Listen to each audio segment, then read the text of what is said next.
We have a few readings that are waiting to happen. So I would like to start, if it's okay, except she just vanished, with Mazzy. Are you here, Mazzy? You Yes, I am disappeared. here. Okay. So when we got all the stories, like Valentina said, it was a process to the stories and poems and comics to look through them and think about. We really thought about what order to put them in. And it's interesting because Mazzy's the first one to send her story, but it also was a really good opener for the book because to me, her story um, really portrays how I think a lot of kids felt when first hearing about the pandemic and shelter in place. So I thought maybe Mazzy, I'm going to take a look, that you could start with the beginning and read up to survive the place I told you partway through. I don't want to give it away. Okay, you know where I'm talking about. Yeah, I know what you're talking about. Okay, So all I right. don't, So I everybody don't, just relax and listen in. I don't have it printed because our printer broke. I will be reading it off the computer if that's Oh, okay. that's okay. That's fine. Okay. Once upon a time, there was a girl who loved school and music more than anything. Her name was Mazzy. She loved the way music made her feel and learning with all her friends at school. Every day, she would wake up singing while getting ready for school. She would imagine herself walking Don't in go her, so fast, Mazzy. Slow down a little. okay, turning in her homework to her teacher, getting her morning work packet out, and sitting with her friends, giggling while working. But there was one problem with the life that she led. She took school for granted. Never thought her time there would end, never thought that anything would be different. She never imagined being trapped at home for months and months, and the only way to communicate with her friends through email and phone calls. Bye, guys, Massey waved to her friends. They smiled and waved back. See you tomorrow, she called. She looked at the four of them as they said, see you tomorrow, too, in return to her. She walked out of the school building and looked around her. Every afternoon, she would say, see you tomorrow, to the school building, the teachers, the students, the parents. After all, it was how she was, happy, secure. She walked out to the street and saw her mom and two sisters. She walked over to them. Hey guys, she smiled. Time to walk over to soccer practice, Massey. Olive doesn't want to be late, her mom said, and her 6-year-old sister smiled a toothy, sweet smile. Okay, Mazzy said, and put on her headphones. She started walking towards the field with her family, waving at her friends as she saw them. They got over the field, and Mazzy spread herself out on her picnic blanket and started listening to one of her favorite songs on her Discman. The practice ended an hour later, and they went home. At home, they ate dinner, she did some homework, and then she lay in her bed. She started to drift off to sleep, and as she drifted, she smiled. Mazzy was thinking about school the next day, but little did she know, she would not ever go back to school again. She awoke the next morning at 4:30 and she was feeling perky and happy. She went into the bathroom to brush her hair, and what she saw in the mirror made all the perkiness and happiness drain from her. No, she started crying. She fell to the bathroom floor and started sobbing hysterically. On the mirror, there was a note. It said, you aren't going to school today and not for a long time. I will explain more later. Love you, Mom. The note was so not subtle. It felt very not complete, like it was missing something. Massey knew exactly what it was missing. Details. She never liked not having the whole picture. She needed all the information, and when notes were worded like that, all she could do was feel anxious and annoyed. Massey cried, her heart sank, and all the emotions in her drained. It was as if someone had pulled the plug in the bathtub, and all the expressions in her went down the drain. I must go ask about this note, she said to herself as the tears left her system. She stood up, wiped her eyes, and walked to her parents' room, a couple doors down. She reached for the doorknob, but then realized what she was doing was wrong. It was only 4:45 in the morning, and it would be wrong for her to wake her mom, who didn't want to wake up for another few hours. But she couldn't stay up for another few hours, while the unsettled news swarmed in her like worms. But the mature thing to do would be to wait. So she went back into her room, pulled on her robe, and then walked downstairs to the living room. Ugh, she exclaimed as she slammed herself down on the couch, aggressively grabbed the TV remote, and turned on her favorite show, Victorious. When the normal average person would let out a laugh at the show, she let out a tear, and watching Victorious was a hard thing to do. You see, the show is about teenagers at a musical high school, and it is a hilarious sitcom. The thing about sitcoms is, they normally make the average person laugh 1,000 times a minute, but that dreadful morning, she cried 1,000 tears a minute. She had watched 5 episodes, and by then, everyone in her family was downstairs. Everyone except her mom. Dad, where's Mom? Massey cried. Upstairs, chill out, he said as if he was rather taken aback. Yeah, Dad, whatever. She rolled her damp eyes and dashed up the stairs as if there was no tomorrow. She barreled without any poise into her parents' bedroom. Her mom was in bed, asleep. Mom, Mazzy yelled. Her mom sat up and had a look on her face that read, Dude, it's 6:30. Just another 30 minutes. What do you want? She asked sleepily. I want to know why I'm not getting ready for school right now and why I may never ever go back there again. She sniffed. She rubbed her eyes. Ah, yes, that. Well, I want to sleep a bit more. Can I please just sleep another couple hours? She asked, but knew that Mazzy would never allow her to go back to bed. No, Mazzy stated firmly. Well, fine. I'll explain as much as I can, but I might fall asleep during the explanation, she chuckled. Mazzy shot her a fiery glare, telling her that nothing was funny. There was absolutely no reason to be laughing right now. Fernando, the principal, sent out an email last night telling us that the school was optional today, and the school will be closed for everyone except the people that need it tomorrow because of the coronavirus. I know that we have talked about this virus a lot in the past few weeks, but this virus, honey, it's killing people. Many people. Thousands and thousands of people are getting sick and are dying each day because of it. People are losing their jobs and aren't able to pay their rent or buy food for their families. You have to understand this. Even though the school district doesn't plan to open back schools up again for a few weeks, you'll still survive, she explained. Mazzy blinked, trying to hold tears back, but it was impossible. She let out a loud cry and said sharply, Surviving is the very last thing I will do. So that's about half of the story, so you'll have to read it to see how it ends. Thank you, Mazzy. That was awesome. I think your story is great. So, Gia. Magic is Everywhere by Jim Moravich, illustrated by Nina Halloran. It was a normal day in March 2020 when the coronavirus hit.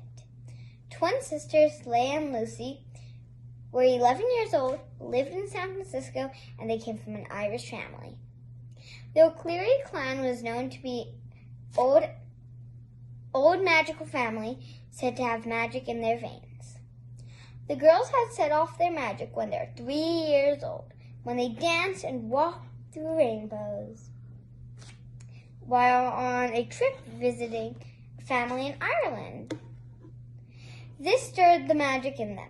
Ever since that day, they didn't get sick and they were able to help people that were sick. So the twin sisters, Leia and Lucy, were immune to coronavirus. 2020 began as a normal year, as an amazing year. The girls were nominated as 5th grade class president. But then people started getting sick. School got canceled and the girls had to stay at home. Leia and Lucy worked hard at online school, but they didn't like it. They missed seeing and playing with their friends and missed how much they loved their teachers. And they were sad that they wouldn't be class presidents. While not at school, the girls kept busy planting a new garden. They planted lettuce, tomatoes, peppers, along with many more unusual plants. At the end of March, the girls were planning their usual April Fool's Day tricks while watering their garden. Suddenly, over their fence, they heard their favorite neighbor, Miss Rosa, coughing and wheezing. Miss Rosa was like a best friend and a grandma all rolled into one. They spent a lot of time with her while their mom was at work. She loved to give big, long hugs just when you needed them. Had taught them how to bake, and they loved playing with Waffles, her cat. The girls looked at each other, scared and worried for Miss Rosa. Oh no, said Lucy. Miss Rosa has caught the coronavirus. She's 67. We love her and don't want her to get sick and maybe die. The look they gave each other was something only twins can do, knowing what each other were thinking. The girls decided that they were going to help cure Miss Rosa with one of their special magical potions. They rushed to their secret garden full of magical plants which had been planted there by their ancestors from Ireland, who came from Ireland to America many generations ago. Lucy said, "These are the symptoms: high temperature, coughing, hard to breathe, and no energy." Leah immediately knew that lavender will help them with the coughing and wheezing. Lucy jumped in saying freeze berries would freeze the high temperature, and marshmallow root will help with the coughing and help soothe her lungs. They both agreed that special blue peppermint would be great for energy and would be the base of the tea. They rushed to their potion lab, also known as the kitchen, to make their magical tea. But now they had to figure out how they can get Miss Rosa to drink it without her knowing it was them. How can they do this all while staying 6 feet away from each other? They wandered to each other. Suddenly, Leah had a brilliant idea. The next day was April Fool's Day, the biggest trickster day of the year. And then she told Lucy the plan. When they heard Miss Rosa in her garden early the next morning, they put the plan into action. Lucy lured Waffles, Miss Rosa's cat, into their garden with crackers and tuna, while Leah grabbed an identical water bottle and put the magical tea into it. Lucy called out to Miss Rosa, I found Waffles! Can you come to the fence and get him?" Meanwhile, Leah sneaked into Miss Rosa's garden. While she was distracted, she swapped the bottle of water for the magic tea. They knew Miss Rosa would drink the tea because she always drank her water every day. They listened eagerly the next day to hear if they could hear Miss Rosa coughing or wheezing. But she didn't. She was cured, and they were so happy. Now they just had to figure out how to put the magical tea in the San Francisco main water supply. But that's a story for another day. The end. I do want to show the picture that was at the end of Gia's story that was done by a friend of hers named Mina. Valentina's going to read a part of her story. The future. My name is Ava Green. I'm 12 years old, and this is my story. My parents are scientists. They knew that there was going to be something bad that was going to happen. So they made a time machine, so I would say. I went to the future in a time machine made in 1999. This is what I saw after I got out of the time machine. The world will be nothing. Clouds of smoke, no one on the planet Earth. Everyone on planet Earth was killed because of the coronavirus. Doctors are all dead. No one found the cure. If you breathe the smell of Earth, it's very deadly. No one can stop the virus. The ones who saved were the people who were in space. They went to moon to be safe from the evil infection. The bats were done with people thinking they were trash, so they made one person eat bat, and they made infection, and they made the bat have an evil infection. The humans tried to stop the coronavirus, but bats were too smart for humans. Humans couldn't live their whole lives in house. They had to have food. Then all the doctors were trying to fight to find the cure. After all the doctors were killed, the people who did not know what to do. The people did not know what to do next, so they thought it was all over. But no, it was not. Because people almost forgot about the virus, it came back bigger and stronger.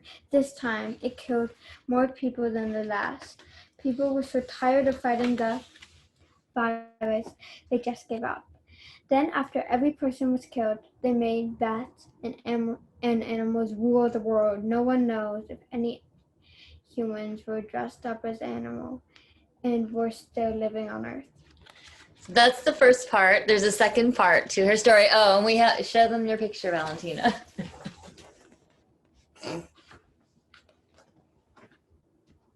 Wow.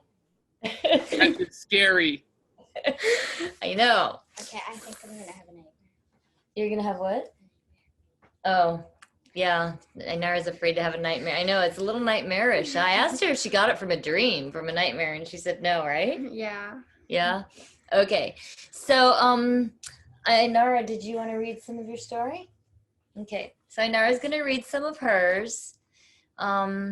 And then we'll go to a couple of others of you. So Inara's story, what's your story called, Inara? Why I stopped being bored. Why I stopped being bored. One day I was sitting in my bunk bed. I missed my school and I had been on Zoom all day. I was bored because I couldn't see my friends and play with them. Then I saw something glittering in the sunlight. There was a fairy sitting on the edge of my bed. The fairy waved and said, "Hello." I said, "Hi." The fairy asked, "Do you want to go on an adventure with me?" "Yeah," I said. "Follow me," she said, pointing to a small fairy door on the wall of my room. "I think I'm a little too big for that," I said. The fairy smiled and said, "That's okay. I can just shrink you with my wand." She muttered a spell, and all of a sudden, I was as small as her. We both jumped off my bed and landed right in front of the fairy door. We opened it and walked inside. It was the most beautiful forest. There were flowers blooming everywhere. The grass felt so soft and warm. It smelled so fresh. It smelled like roses. "Wow," I said. There were many fairy doors in the trees. "You can come to my house so we can pack for adventure," said the fairy. "Oh, and by the way, my name is Moonfire." "My name is Inara," I said. Need a little more? Is that good? Okay, show the picture. Okay, so there's more to the story. They go on big adventures, and Inara's going to show you her picture, which is just beautiful.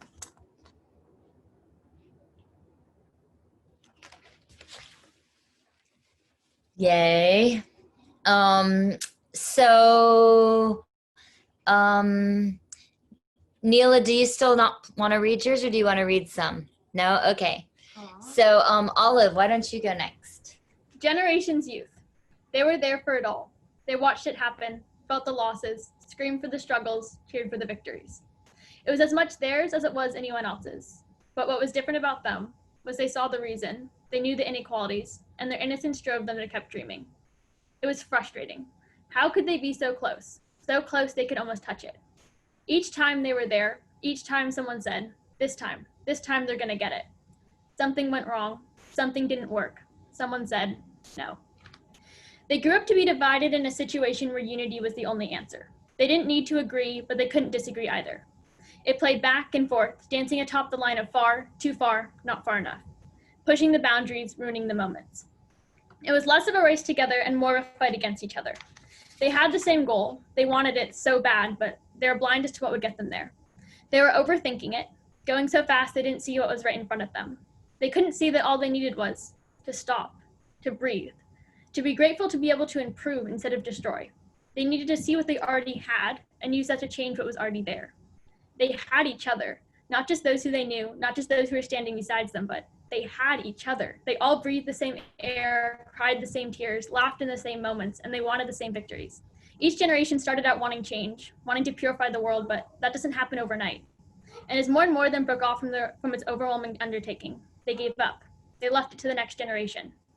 Each generation started too late and ended too early. They began fighting only when that responsibility was burdened upon them, and stopped when that burden was capable of transfer. But now we have a shot. We have started fighting long before those before us gave up. We see the bigger picture. We know what it could be. We see what it should be. And most importantly, we will work to never accept anything less. We have control in this fight. We have the upper hand, and we see not just what we want to see, but what we need to see. Change is no longer a possibility. It is a necessity. Thank you. Yay. Thanks, Olive. That was great. Summer, we would love to do your story. So I have to say, there's a number of stories, of course, that we don't have the authors here that we didn't read. There are more great stories and poems, but just like we thought Mazzy's would be really great for the beginning because it was really an introduction to how a lot of kids felt, we thought Summer's would be great for the end because it's so upbeat. We really loved it. So do you want to do yours? Also, yeah, but also I could change it, but I did take a section of my story that I liked best, that I want to read. So, Okay, or you can read the whole thing if you want. It's not super long, so it's up to you. yeah, I'm not gonna read the whole thing. I just want to read this one part. Okay. And I'm just gonna hold it up to the screen because mine's a graphic novel and not a story. So can you see that okay? Yes. Okay, so I'm just gonna be reading 4 pages. Cool. So, Madison, got a sec? Want to talk to Wendy on the phone? But she lives right next door. I know, but with all this COVID stuff and, oh, okay, sorry, Wendy. Madison isn't feeling great. Maybe she can chat another time. Sorry, see you soon. Can I come in? Sure.